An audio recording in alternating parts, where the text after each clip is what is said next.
Happy Tuesday. Welcome to the virtual tea party. Today I have an industry update for you guys. Going to be talking about some unsung heroes of tea research and let you know what this has to do with you and your love of tea and how tea research has played such an important role in getting us the tea that we have come to love so much. This is not an urgent update, just an article that I saw and wanted to share with everybody about a not so well known person of tea research coming from Darjeeling, actually local Gorkha from Darjeeling, that built quite a career in tea research, and coincidentally not able to bring that skill back to Darjeeling itself due to some political issues, which the article doesn't go into deep. We can only make our own guesses on that. How's everybody doing today? You can say hi. Hi, Michael. Michael's mashup. What do you mash up, Michael? Let me know. Let me know what you do.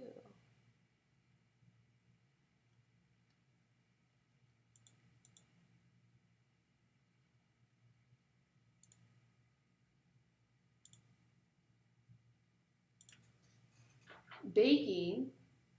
I love to bake too.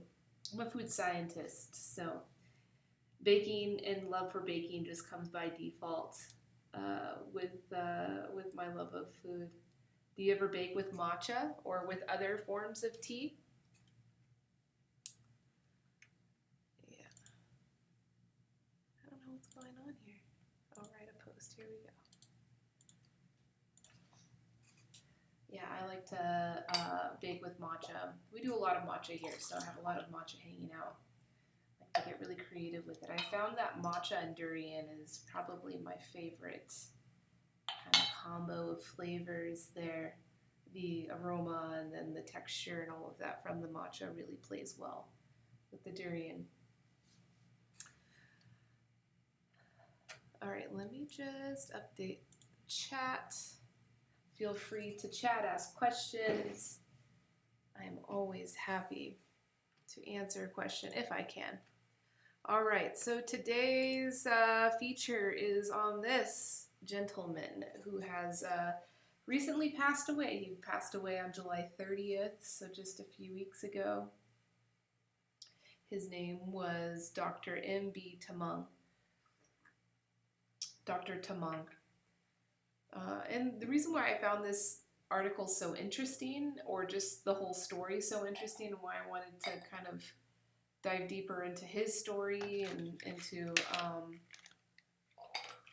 his life's journey and his life's work is because there's a little bit of confusion or lack of clarity around the mobilization opportunities for people with last name like Tamang, which is a Nepali last name.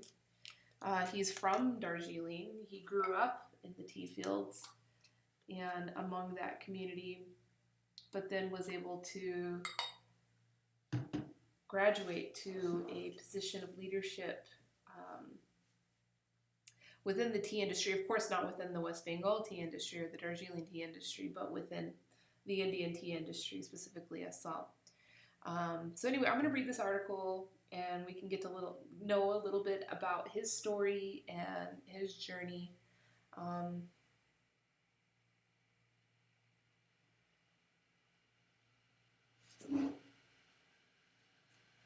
right, so death is unpredictable. It is sad that Dr. Man Bahadur Tamang, a nationally recognized eminent tea scientist and pride of Darjeeling Hills, breathed his last in Delhi on July 30th of 2020 at the age of 74. His demise is a great loss, as he could have still played a key role in reviving and rejuvenating the Darjeeling tea industry. Born to a British Army veteran hailing from 2nd Division, Suma State, Darjeeling, Dr. Tamang had his early schooling from Malaysia and later completed higher secondary education from St. Robert's School, Darjeeling. Dr. Tamang had been one of my students. I guess this is the person that wrote the article. With the Bachelor's in Science and Master's in Science in Botany at the Darjeeling Government College. He bagged the silver medal from the University of North Bengal in Bachelor of Science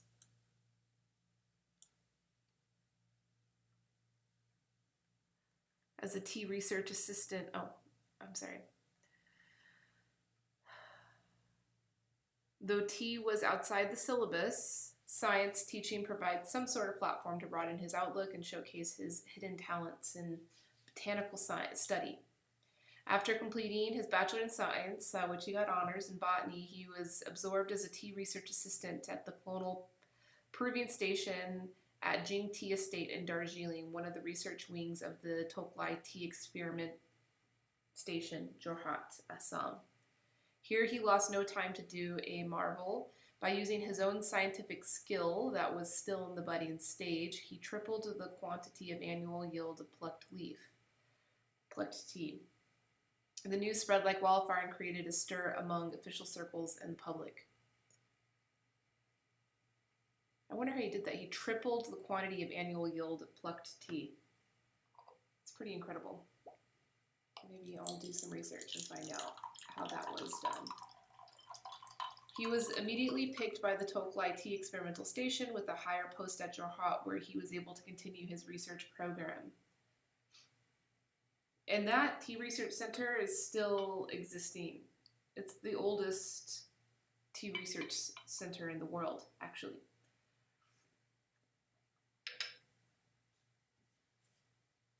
As time passed by, Dr. Tamang made a big name for himself at Jorhat too, as he unearthed new findings in tea science. Meanwhile, in view of his scientific aptitude, I asked him to complete his master's degree in botany, which would next enable him to pursue a doctoral degree program in tea that nobody from the Hill region had yet achieved. I also assured him of all the guidance and helped in my capacity as the head of the undergraduate and postgraduate Department of Botany at the Darjeeling Government College. Having completed his master's in botany, his next target was to complete his doctoral degree, from which he had already amassed huge scientific data on the basis of his own research findings. Dr. Jain, director of the Toklai Station, had been pleased to instruct Dr. Tamang that just one, namely development morphology of tea, out of 4 sets of new research revelations on tea found out by Dr. Tamang, was sufficient enough for his PhD thesis. Soon he was conferred upon with a PhD degree by the Guwahati University. Dr. Tamang won laurels when he became the first Toklai official to write a 2-volume training manual for tea garden managers who undergo training in tea management at Toklai. This work was a considerable help in acquiring knowledge on both theoretical and practical aspects of tea science and management. Dr. Tamang stood first among scores of candidates who applied for the post of tea advisory officer on an all-India basis at the interview conducted by the UPSC in New Delhi. Unfortunately, he was forced to quit his job by the Assam movement for removal of outsiders from the state. How that's interesting. I'm going to have to look that one up.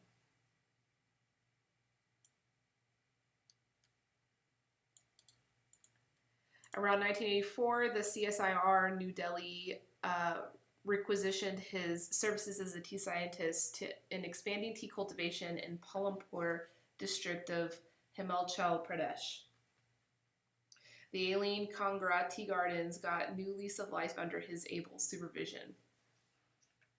Meanwhile, as a senior and capable officer, he was to be promoted to the post of director, but was superseded by his own junior. The event was as much shocking as it was insulting. Dr. Tamang resigned and came back to Jing Tea Estate, where he held a managerial position for some time. Soon, in the wake of formation of the new state of Uttarakhand, the Uttarakhand Tea Development Corporation invited Dr. Tamang and offered him the post of tea expert and scientist. As many as 7 districts of Uttarakhand came under. I'm sorry, I've never been there. I'm not familiar with this state. Uttarakhand came under tea cultivation under the guidance of Dr. Tamang. He served there for several years till 2010. The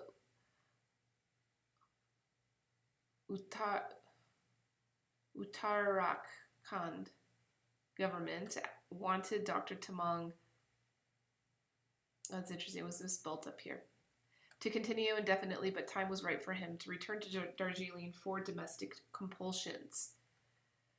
However, he continued helping local tea gardens as the principal Darjeeling Tea Management Center and as consultant. He is largely responsible for establishing tea gardens in Uttarakhand on a firm footing and for taking the economy of the region to a new high. When the Darjeeling tea industry wanted a tea scientist of his caliber to come to its rescue, it is a tragedy that he failed to get appropriate support in his own home state of West Bengal. One of the best tributes to Dr. Tamang would be to document his ideas and innovative achievements in tea science and continue to do what he has been doing for the benefit of the nation. In consideration of his in-depth knowledge of tea science, research capability, his significant contributions to tea production, both quality and quantity-wise, and the name and fame he had earned as an authority on tea, the West Bengal government should have provided a suitable space for Dr. Tamang with a view to fully utilizing his hidden invaluable potential in the larger context of improvement of regional economy and unfolding countless opportunities for future growth and development of the deteriorating condition of the tea industry.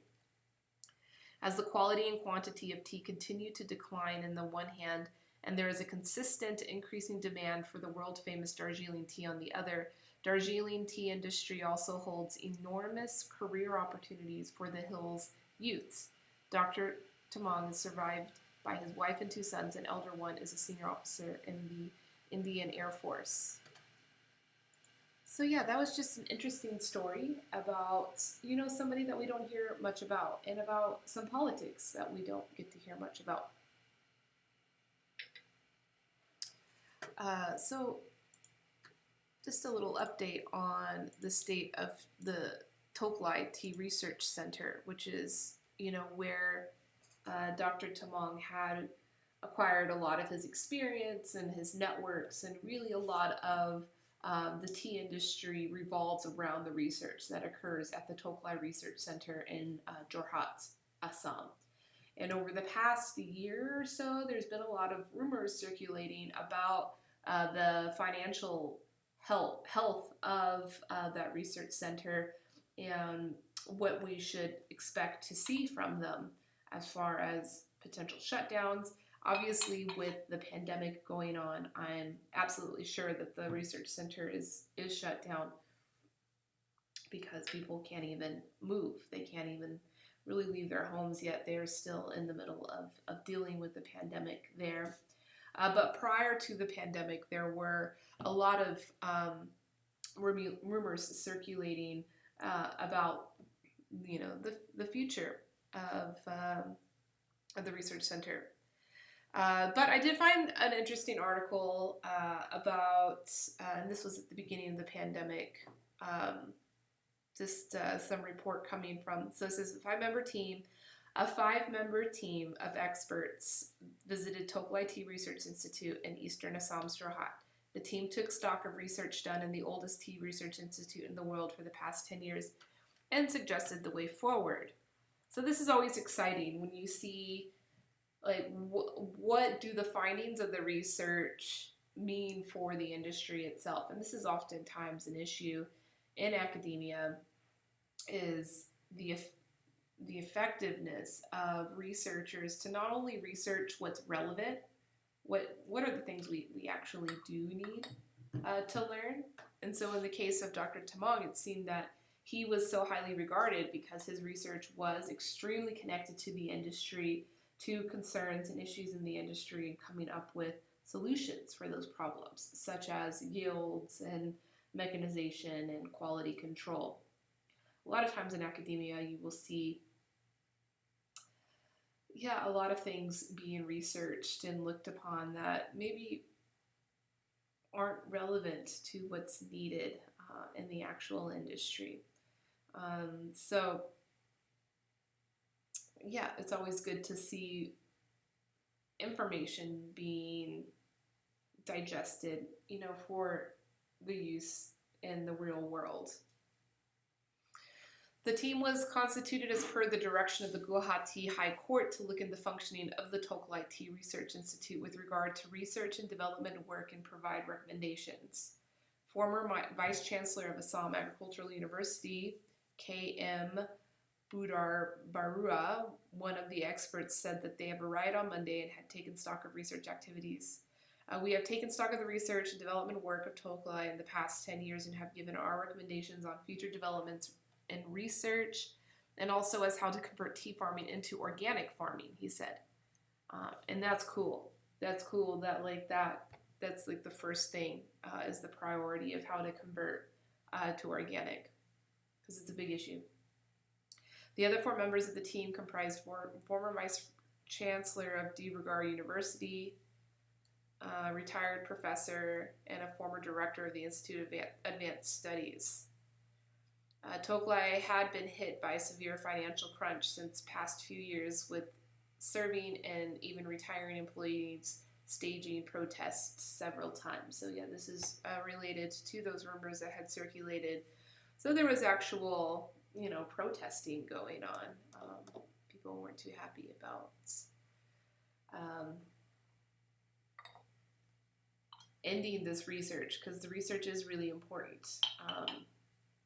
As far as mostly in regards to genetics.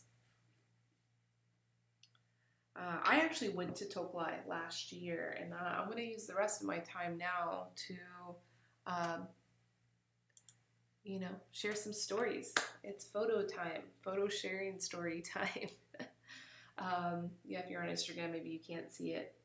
So you can go to Twitch or YouTube or Facebook, anywhere else to go see it. But yeah, I went last year on my way from Dibrugarh to visit with Kanoka, and then from Kanoka I had traveled all the way the rest of the way Siliguri. It was actually my first time ever to do that trip by vehicle, by car, so that was kind of a fun trip. And so along the way we passed Jorhat and stopped, and I actually met with this gentleman here. He's actually become quite famous in the tea world. He's the gentleman that discovered wild tea in Arunachal Pradesh, and wrote all of these studies, and he's actually quite active. So this was just a picture I took with him, and this is his book. And I'd actually purchased a copy. I was lucky enough to purchase a copy while I was there, and I don't know if I got it signed. Yeah, I don't think I got it signed, actually.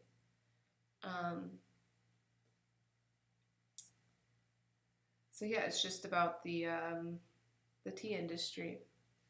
His name is Pradeep Barua. So the purpose of me going to the research center was to meet him, because this was shortly after he had announced his wild discovery, and I wanted to meet him and talk to him about my experience of learning about tea from that region and the commonalities. And it was really interesting because, a lot of what I like to focus on when I talk about this subject is kind of the commonalities and parallels with, like, Yunnan, with China, and what are the market effects that they're seeing now with having a domestic and international market that appreciates these higher quality teas coming from plants grown from seeds because of their deep root systems. And a lot of these concepts were really foreign to him. So it's interesting when you meet an expert and are able to bring in, a new paradigm to their understanding of these things, and you just kind of blow their mind, So, yeah. I don't know if it's easy enough to find his book here. But yeah, you can always definitely try. It's a big book. I'd imagine the shipping would cost like 3 or 4 times more than the book itself. So this is in the research center. So after I had the meeting with him, we got a tour of the research center and got to see some of the different areas. There are a lot of different buildings and a lot of different departments. So here, this photo is taken in the, I forget what this is called, the study of insects. So they had all of these like displays of the different insects and kind of cataloging what their profiles are in the tea gardens and how they affect. So, you know, they had different categories of like pests or, you know, mutually beneficial pests. So it's just kind of cool. There were some gnarly looking bugs. And here is more. You can see that there was tons of cases. I think there was like 2 or 3 rooms that were filled with all these cases all around the room of the different bugs. This was probably the coolest thing that made me the most excited was like this hallway just filled wall to wall with different pressed dried tea leaves. So that was really cool. And this guy was trying to describe every single one of them to me. And so these are all the different cultivars that have been. Hi, Mafelda, good to see you. I'm just showing plant cultivars. You can see. You can see. This is at Toklai Tea Research Institute. Yeah, really cool. And you see the broadleaf, like that's definitely all kind of Assam varieties, Assamica varieties. Not too much research, although this one's kind of cool. Cute. Yeah. One day I'll have my own tea leaf collection like this. The only other place that I've seen, and there was actually like 3 or 4 other walls covered even more than this wall. This was just a photo. I took a really good video with my phone of this, actually of everything, but unfortunately when my phone got too full on memory, it like automatically got all erased. So now I'm just left with those photos. But yeah, I saw another really cool collection of the dried tea leaves like that in Shanghai at a tea house. It was more of a tea museum than a tea house, to be honest, with, you know, how geeked out the owner was. Are you taking a break from work? Are you on your lunch break now?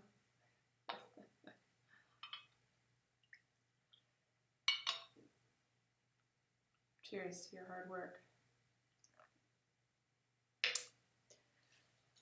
Yeah, all right. So then this is kind of a look into the hallway. See what the insides of the buildings look like. I wish I had all the videos. It would be so much better. Hi, Andrew. Good to see you. Okay, now I'm under pressure to provide some good patent information.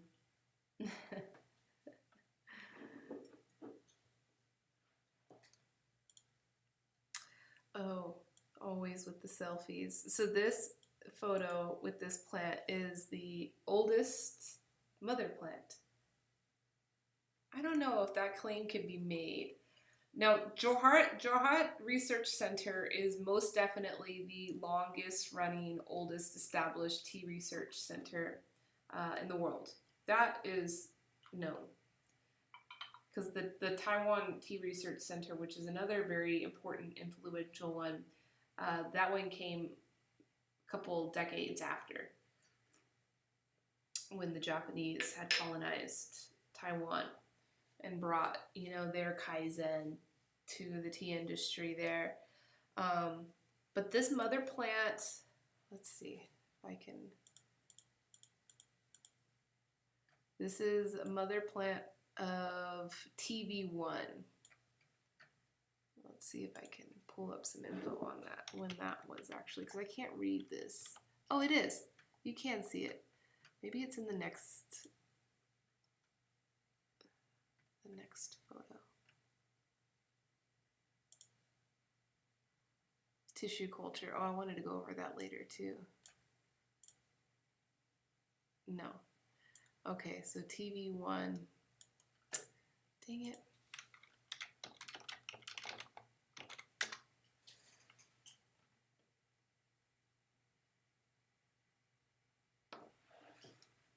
That's cool. Shutterstock has a photo of it. That's funny.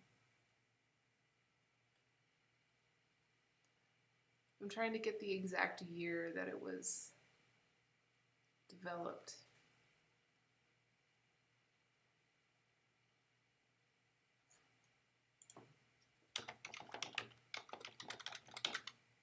I would assume 1949.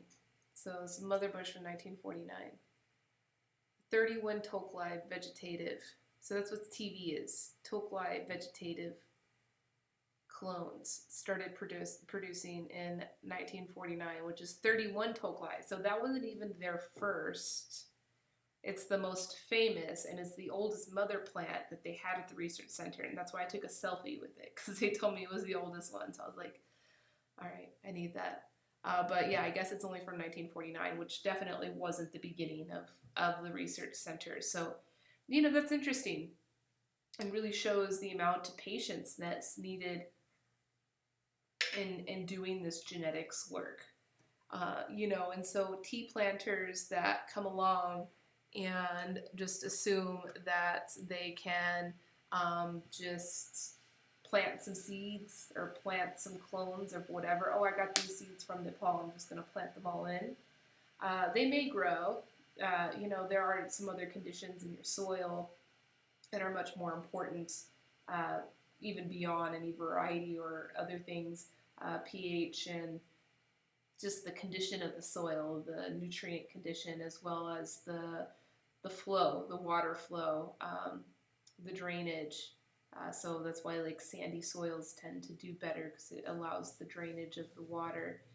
And also your rainfall too for your area, but pH of soil is a really important one that people often overlook. But like, let's say for example, all those things are good to go. You're good to, you know, grow your tea. But if you just plant, you know, a bunch of seeds from somewhere else, and in some cases it's even if it's coming from the other side of the mountain from where you are, if you plant those varieties in, you're not guaranteed success. It's always better to repropagate, all from seeds, and let nature do its course. Let nature do the selecting for you. Our job is only to monitor that process and make sure that everything is going smoothly, and the right plants are being selected. Right? If you have a plant that's not performing well, it's not going to be advantageous to continue to propagate out that plant. So your job is to select the ones that are doing well, encourage those to propagate again, and it could take some time. So this very famous mother plant wasn't developed until 1949, but that was after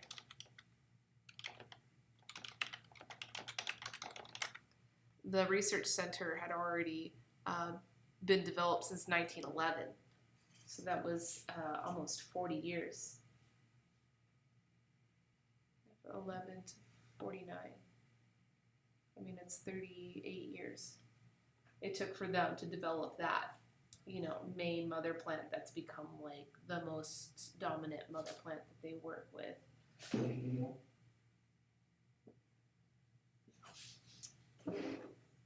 All right, so back to picture storytelling time. This is tissue culture. And I thought it was cool that they had done tissue culture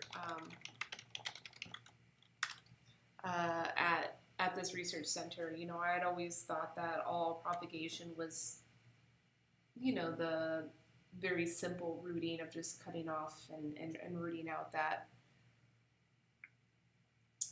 But just a little definition from Wikipedia of tissue culture, what that means. It's the growth of tissues or cells in an artificial medium separate from the parent organism.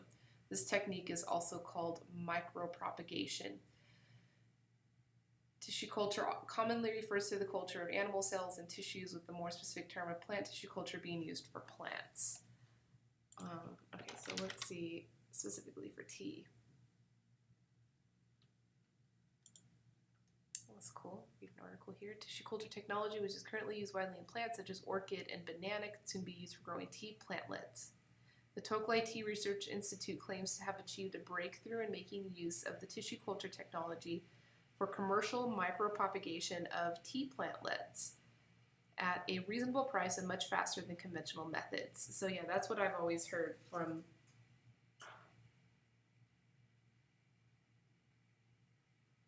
Oh, that's cool, Mathilda. Well, you're going to have to get some plant material from those friends of yours or those people that you know, because they've already done the work. And hopefully they've been propagating out and like coming up with good varieties for that terroir. And so it would be advantageous for you to try to get plant material from them, in addition to getting plant material from everywhere and putting in that process. But it may take 40 years until you find the right one for you. They found a 200-year-old abandoned tea garden close to Lisbon, and they got some cuttings of it. They think it's sinensis. Well, sinensis is pretty easy to identify, so you should ask them for a picture. Sinensis plants, the easiest way to identify them is through the serrated leaf. And also the flower. But it's pretty, yeah, if you look at the leaf, it's pretty identifiable. Now there could be, there's different camellia. So maybe it's other camellias can have that serrated leaf as well, not the sinensis, like Camellia japonica, which is really common here in the States as an ornamental. But yeah, that's always a good rule. Like if you see camellias growing, camellia flowers or other camellia plants, if you see them growing in your area, it means that you're probably going to be able to grow Camellia sinensis tea. Blueberries is another one. A lot of parallels between the growing conditions from blueberries and tea. So if there's a thriving blueberry industry where you live, maybe you can try to plant some tea. But you can't be in a hurry. You've got to have patience and wait. So back to tissue culture. There was a 200-year-old tea plant in Hawaii that I became aware of. And there was a botanist living on the land, and he was experimenting with using tissue culture with propagating out that plant. I haven't heard from him since. I don't know how the project is going.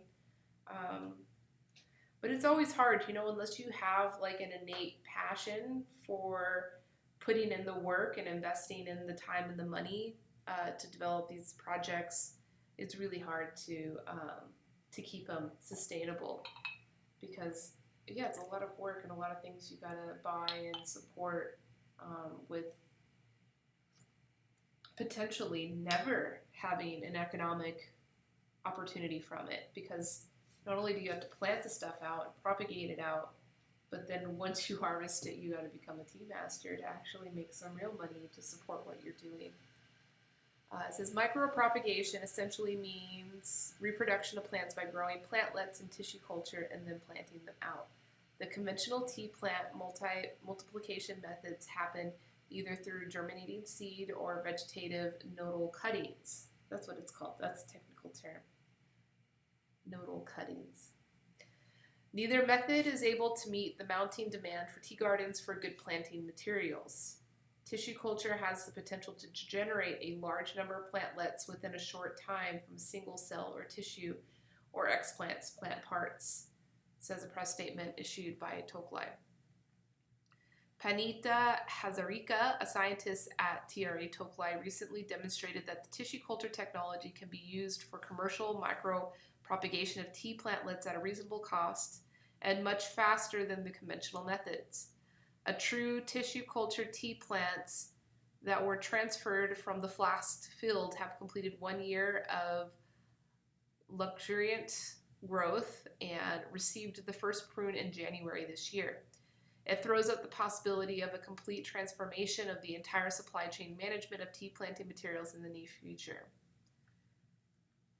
The tissue culture technology could not be used so far for mass propagation of tea plants due to difficulty in rooting and hardening of in vitro cultured tea plants. Most of the tea tissue culture work was successful only in the laboratory, and that too using the germinating seeds at the starting material. There are also reports that the few hardened tea plants did not grow well in field conditions. This apart, it was also a big challenge to regenerate tea plantlets in vitro condition from field collected tea shoots due to severe contaminations. However, TRA Toklai has been able to come up with an answer to both the problems that have been plaguing the tea tissue culture work for quite some time. Barua said and added that this would also lead to revenue generation for TRA and help it become self-reliant. The technology is adopted commercially could also help the alien tea industry, which has been facing several challenges, including rising costs, trumping price realization. So yeah, just a little information on what tissue culture is in tea. And that it's a real thing. It's like test tube tea plants. It's pretty cool. But this photo here is showing, successful plants, but it's not commercially viable. So we probably won't be seeing it. Something, an area of research that they did not talk to me much about, that I asked about, oh, here we go, is grafting.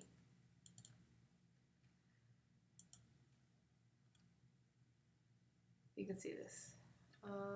This plant, referred to as 1929-13, 13 number tea bush in the 29th subplot of the section 19 at Toklai, is the mother plant from which the TV1 clone was developed in 1949. The TV Toklai vegetative clones had been developed from selected tea cultivar jats and released to the industry as vegetatively propagated clones to maintain their distinctive attributes.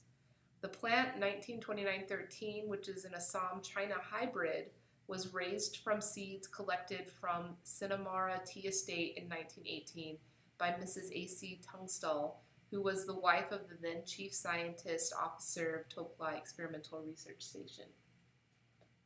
Hi, tea bears. I like that. Tea bears. So yeah, learning about mother plants. And the story of plants is so cool how, we can talk about the stories of people and stories, of our journeys through life. And we could say the same thing about, the plants behind the tea that we love so much. So, yeah, TV1 is actually a hybrid. And a lot of them hybrids. Just like,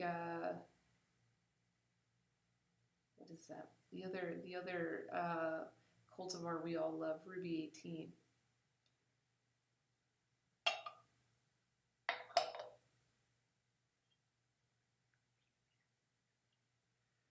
I am drinking, I don't know what I'm drinking. It tastes maybe like a Lichon Spring. Maybe that's what I've got. Unlabeled bag. It's good. Taiwanese oolong.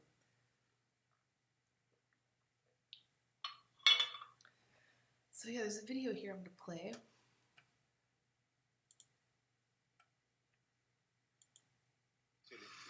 These are very clean research work.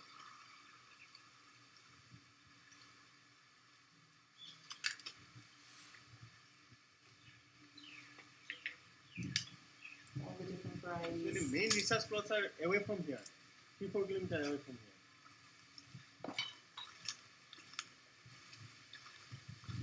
here. A tea nerd's dream. First TV, little TV one was little no. plots of all First the TV different clone was released no. varieties. One British lady selected first, and then it was first TV boss. How old is Not wise it? up. Her first TV boss. That was one of technical vegetative now. The first TV boss. First clone. First. It's nice, huh? Nice, healthy tea bush grown from seed. So yeah, I was speaking on grafting, which is something I never thought about in tea. Like I've seen other innovative propagation methods, such as air layering. Air layering is when the rooting happens on the tree itself, and supposedly it gives you a stronger root system. I saw that on the big island of Hawaii, Onamea tea. They're doing some air layering in their propagation, but grafting is something I never saw in tea until I saw a tea farmer from Chaozhou posting, and it was just casual for them. They were like, "Oh, we're just out doing tea work," but they were grafting, and I was like, "That totally makes sense about how dansongs can have the character true dansong. Like I'm talking about first and second generation dansong, which is usually coming from the immediate area of Wudong Mountain, the peak area, the Wudong village at the top. Most of the Phoenix Mountain dansongs that make it into the foreign market is coming from like the lower elevations where the plants are clones. They are propagated out through nodal clonal propagation. But at the top, the good tea is like it has the strong cha chi that you would expect from tea harvested from seed grown plants. But then it also has like this very unique, distinct aroma and character that comes from a certain expressed genetics. That is what we want from the clonal. The clonal, it helps in so many different ways. One is good propagation. It's fast, more efficient propagation, especially if you get into this tissue culture, type of research. But then it provides consistency in what ends up being harvested, as well as creating a more even harvesting table. So your plucking and your pruning activities are more efficient on your labor demands. But you're missing on that deep cha chi.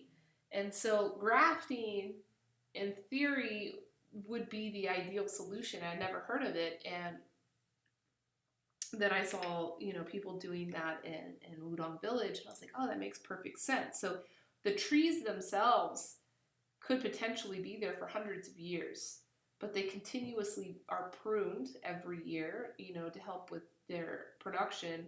And then when the tree's character starts to fade, it is,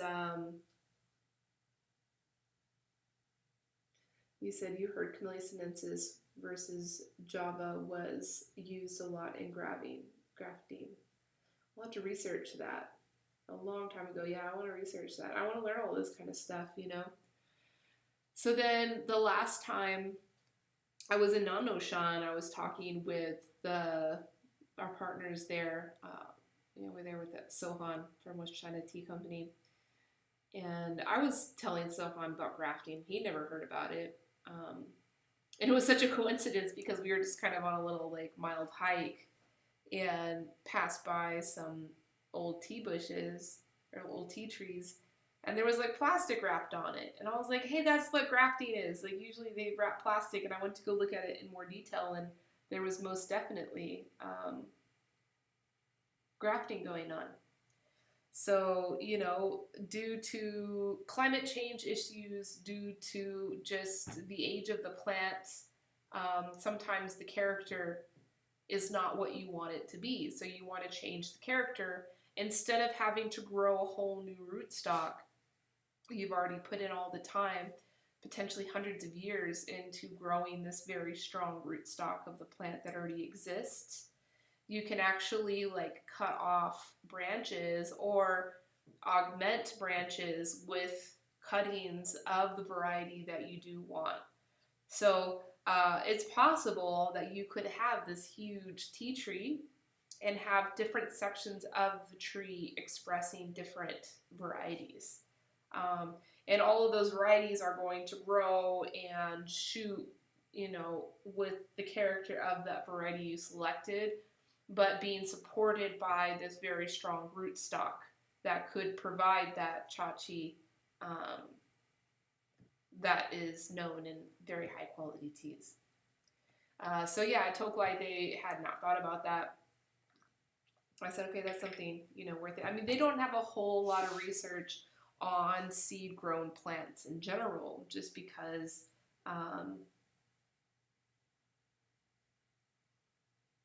they don't really grow tea from seed there. There is tea growing from seed. There's seedlings everywhere. You go, while walking through, the woods around a tea estate, you're going to find seedlings. It's just birds will pick up things and take them. That's cool, Andrew. You said your parents have a grafted apple tree with multiple apple varieties. That's exactly it. That's exactly what that is. And yeah, so like I've seen grafting used to a great extent, mostly with fruits. We did that when I was in the Peace Corps, when I was in Niger. We did a lot of grafting on mango fruits or mango trees, because there were certain varieties that were more suited for the very harsh environment that's there. And so those would be the seeds that you'd want to germinate and plant into the ground, but then the fruits may not be so nice, they may not be so sweet, so you take the variety of the fruit you actually want and put it on. And so then those would be more premium, and there's more labor and more risk involved in that work, but then there's a higher reward in the end because you're providing a higher quality or higher demanded product to the market and can get more money for it. So yeah, tea research is important. And it's going to be interesting to see where it goes. Our latest tea research kind of institute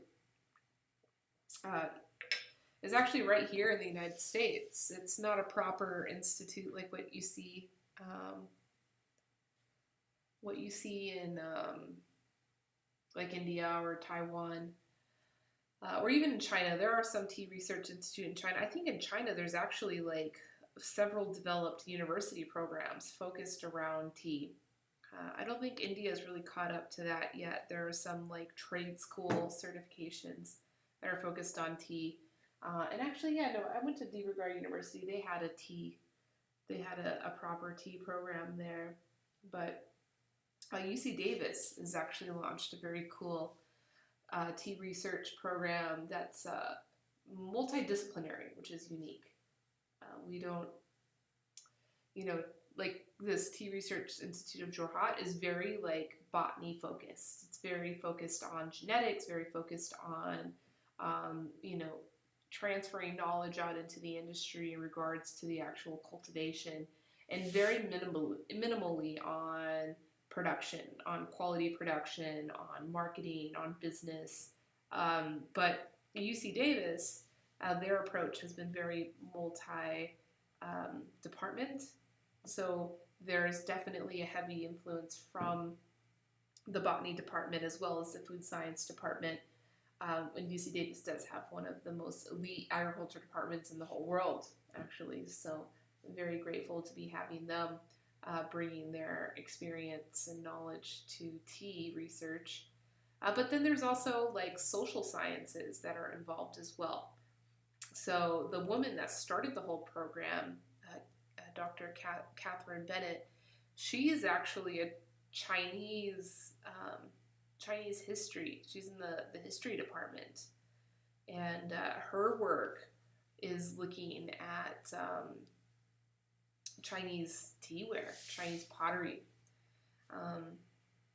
So we got the social sciences involved, and then that allows for flexibility to integrate marketing concerns or business concerns, or international politics even, because there's a lot of overlap between all of these things within the study of tea. And the study of tea is not just the hospitality and the service and the art and the culture, and then the planting and the processing, but it's also anthropology, and it's also history, of course. So yeah, look out for what's going on at UC Davis. They do so far. Really, the biggest thing that's come out is their annual symposium, which happens in January. So they'll be having that one. I think the next one is themed on the stories of tea. So this should be fun. I think Lisa Song is actually going to be presenting. So I don't know if there's any better storyteller or modern, storyteller of tea than her with her book, Tea Girl of Hummingbird Lane.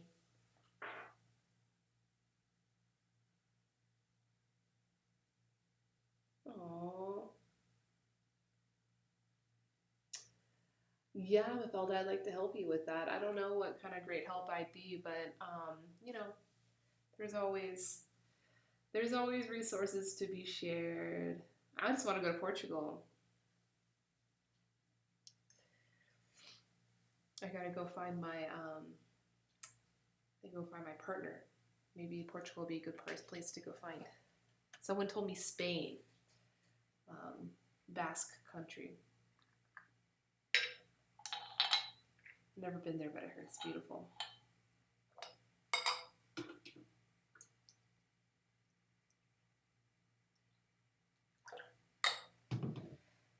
Okay, so yeah, that was all my photos.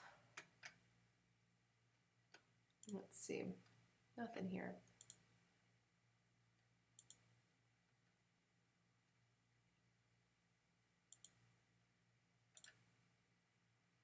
Oh, life.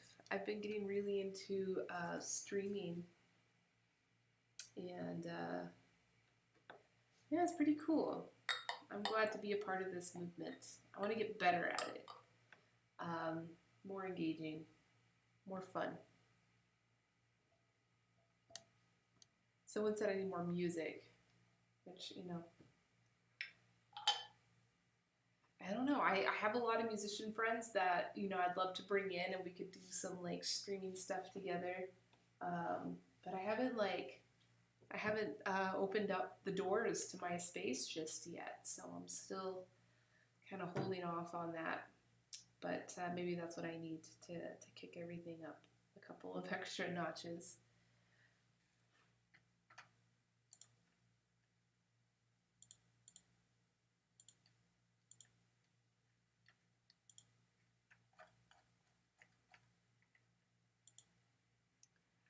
Yeah, that's sad that they couldn't find. Oh, let's see.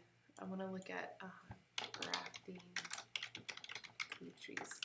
I want to see what you were talking about, Velda.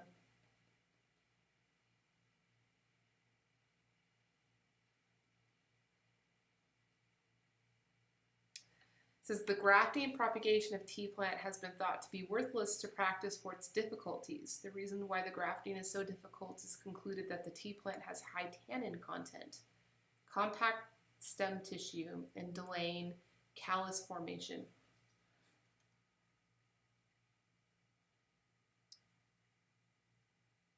There's even a patent on it. Who's patenting? Chinese person. In 2016. So there is a patent on grafting tea plants. The invention discloses a tea tree grafting method. The tea tree grafting method comprises the following steps. Step 1, tea stalk sawing is performed. Upper portion branches 10 to 15 centimeters away from the ground of tea trees are sawed off by using an electric hand saw. 1 to 3 skeleton branches are reserved from each tea tree to serve as the tree stalks. Step 2, scions are selected. Reddish brown, semi-lignified, matured branches on seed trees are selected. And 1 internode and 1 auxiliary bud are reserved from each scion. Step 3, tree stalk cutting is performed. 1 corner of the cross-section of each tree stalk is cut by using a rubber bud grafting knife, and cutting is obliquely performed at the angle of 35 degrees with the cross section to form a cut. Step 4. Scion cutting is performed. Two sides of the lower end of each scion grafted branch are respectively cut to form a wedge shape with one side and another thick side. The length of cutting surfaces is smaller than the length of cuts, and leaves at the upper ends of the scions are sheared off. Step 5. Scion insertion is performed. Scions are inserted along one side of the cuts on the same day of scion collection. The thin surfaces of the scions are inward and the thick surfaces of the scions are outward. In scion forming layers, it's flush with tree stalk forming layers during scion insertion. Step 6. The scions and the connecting cuts are wrapped. The scion forming layers and the tree stalk forming layers are aligned, and the tree stalk cuts and the parts of the scions except bud eyes are tightly wrapped with plastic bands with the 3 centimeter width. That sounds like standard grafting. I don't know how someone's gonna have a patent on that, but that's cool. I'm not a big fan of patents. So let's see, Camellia sinensis variety Java.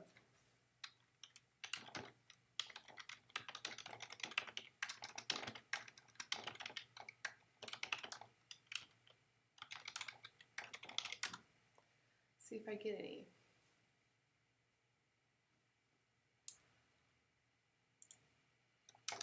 Okay, nothing about grafting.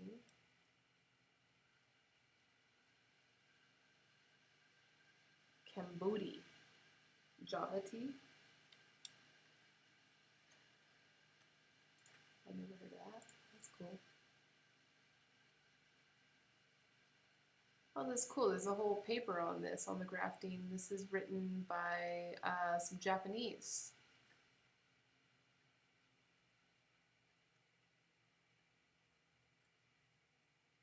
Humidity.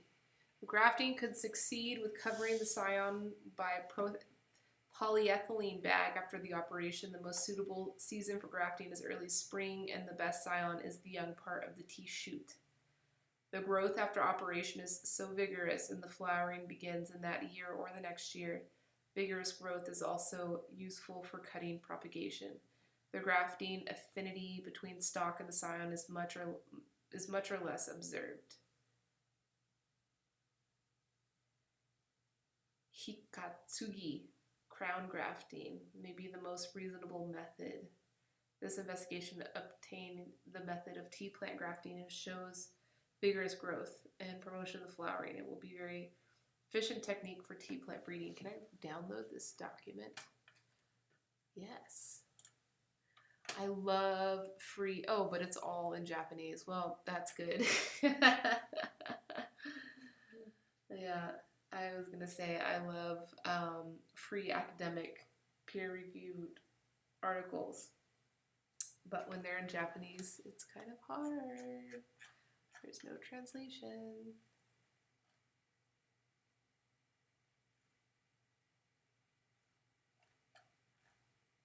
This looks old though. When was this published?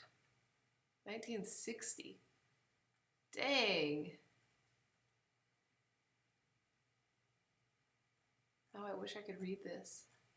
I could read parts of it, but definitely not all of it.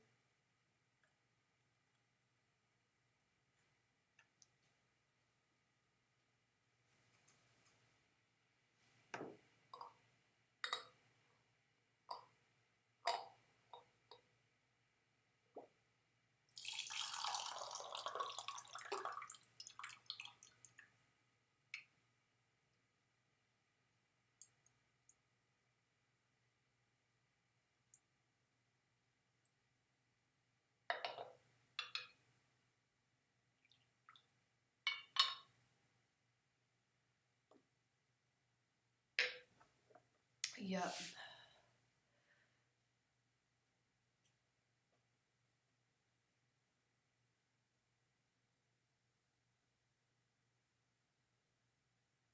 Says Camellia sinensis variety Cambodia is used to create hybrids. And it grows quite tall. Huh.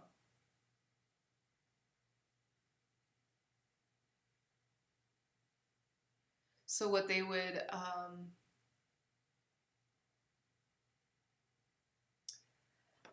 maybe graft the Cambodia variety onto rootstock of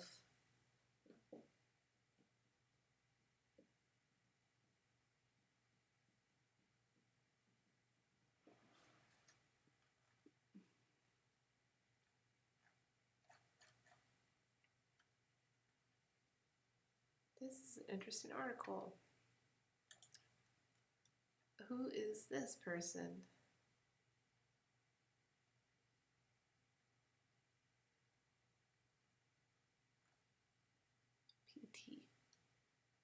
PT.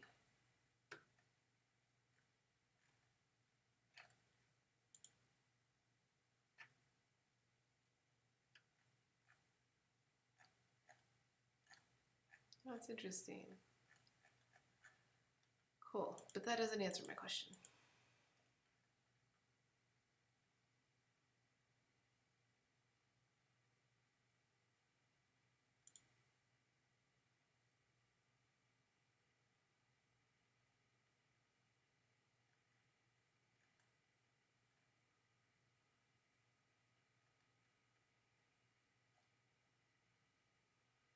And no one talks too much about this Java Cambodia variety.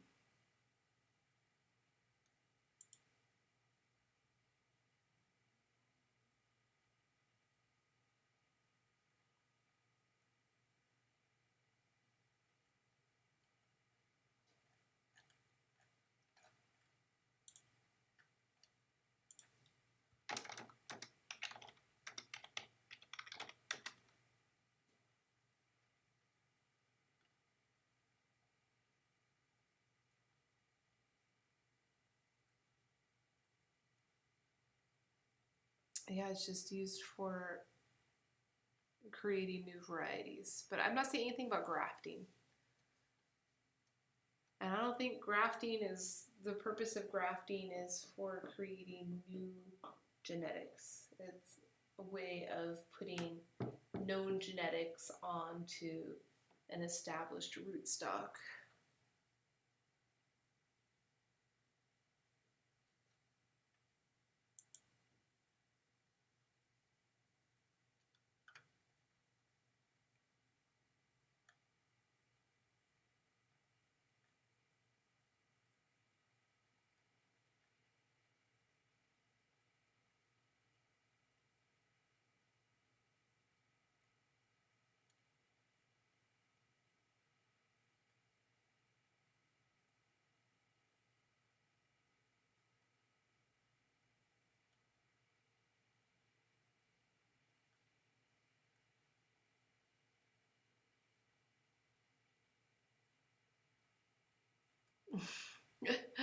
I'm trying to read about it on Reddit, and Reddit's just turned into like a grammar Nazi conflict with each other. That's funny.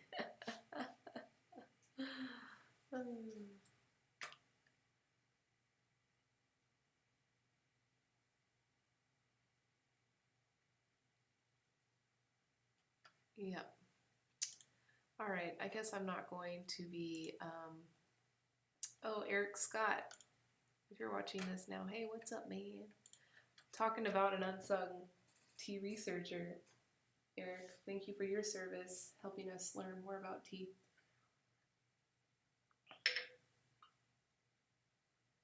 No, it's good. Yeah, and Eric is a part of a really cool tea research program that existed, I think, even before UC Davis launched their global tea initiative. I don't think it's just one university's program. I think it's a collaboration between several different researchers in several different universities, all around the idea of climate change in tea. And that's Dr. Selena Ahmed.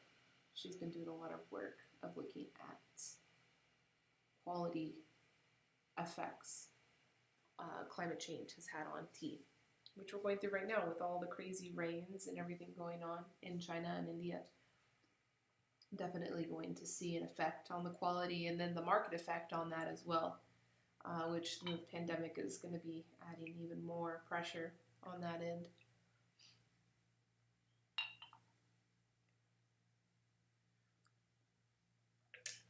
I was officially a part of a tea research program through the USDA funded a research grant while I was a grad student. So I wasn't a conventional grad student in the sense of having a thesis in a research area. I was an MBA student, so we don't really have thesis in that sense. But I did some extra curricular work, and one of them was through the College of Ag.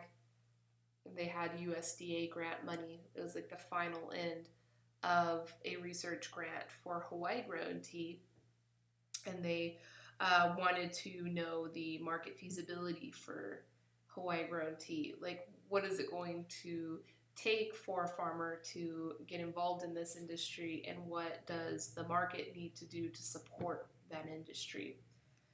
So that was a good experience. Learning about tea in that sense. And that report, it's online, it's published online. I'll put a link to it.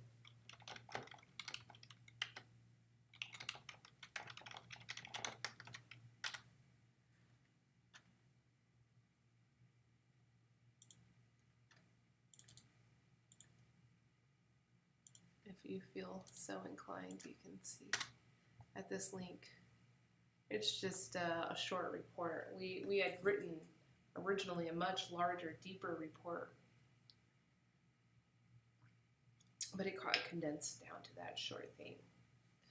And basically came to the conclusion that it won't be supported unless there is some initiative to elevate the appreciation of tea, and had actually found some case studies of that actually happening. So the Chinese market, the domestic Chinese market, is the greatest example of that. But there was a couple of other case studies, including in Nilgiri, South India, of initiatives to elevate quality and elevate price and appreciation of the tea. But with the state of where the market was in 2010 when this report was written, or 2009 actually, there wasn't a whole lot of, or no, it was 2011. My years all mixed up. Yeah, that was a decade ago. The market was much different, the appreciation was much lower, and so, our conclusion wasn't that optimistic, other than, a farmer would have to take on their own marketing and sales in a very local manner, in a very small scale manner, to succeed, that there is not a mass market that high quality artisanal tea would fit into currently in North America. But things have changed a lot, and that was the whole motivation of why I even started a company. I would have been happy being an employee or, just being a part of the initiative. But when, you do the research and you find out that there's no one doing that work, and there, not even no one doing that work, there was no path even being paved.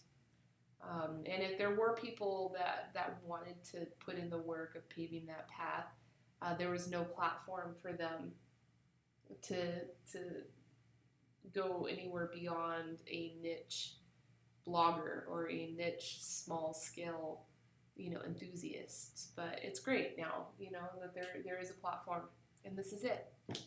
I appreciate having this platform, having you here, listening to me just talk, figuring this stuff out. But starting September 1st, going to be launching much deeper, high-quality professional education. This is not a certification or anything like that, but it's a more casual, fun way. And my whole intention is to empower an intuitive learning for you as a tea lover or as a tea professional to develop confidence in your own palate and your own understanding of tea so that you can create your own education path, which, perhaps we will stay connected and stay involved with each other as we, um, you know, follow our paths of education. I, of course, am still on my path of education. You saw it today. I learned a lot of stuff today about tea, just sitting here reading the internet and talking with you. So, still much more work that we can do. So that launches September 1st. It's called TLIT Virtual. We have classes listed on tanditspeople.com. But today, after I finish this stream, I'm going to get off, and then I'm going to be listing those classes on Facebook itself as premium, live events. So if you want to participate in these classes without purchasing the teas, you'll be able to do that. And I will share all the info on that once it's ready. That starts September 1st. It'll be Tuesdays and Thursdays for all the months of September and October, and running from 1 p.m. to 1:45 Pacific. So this is 45-minute sessions. If we go longer, that's okay too. I'm sure we'll have some, fun times, and we will extend longer than the allotted time. But I figure, just diving deep into a single tea, telling the story of the plant varieties, of the origins, of the processing methods, and the people, behind the specific tea, and then tasting and allowing an interactive learning experience, all with the goal of you acquiring your own intuitive knowledge and sense for tasting tea, and ultimately with being able to evaluate quality in tea and value in tea. So hopefully you can either manifest that into your own business or just share that information and inspiration with the tea lovers around you, so that we can provide more opportunity for good tea into the future. So with that, I'm going to sign off. Tomorrow is going to be a really exciting Constitution study group. I'll be on at 2 p.m. exactly because I have a guest. I have a very important guest coming in to talk with us about civic engagement. She's from here in the state of Nevada, but I'm sure a lot of what we'll be talking about is applicable to everybody all over the world, about how we can become more civilized and peaceful and happy in community. I hope you guys have a great night, and I'll be seeing you soon. Bye.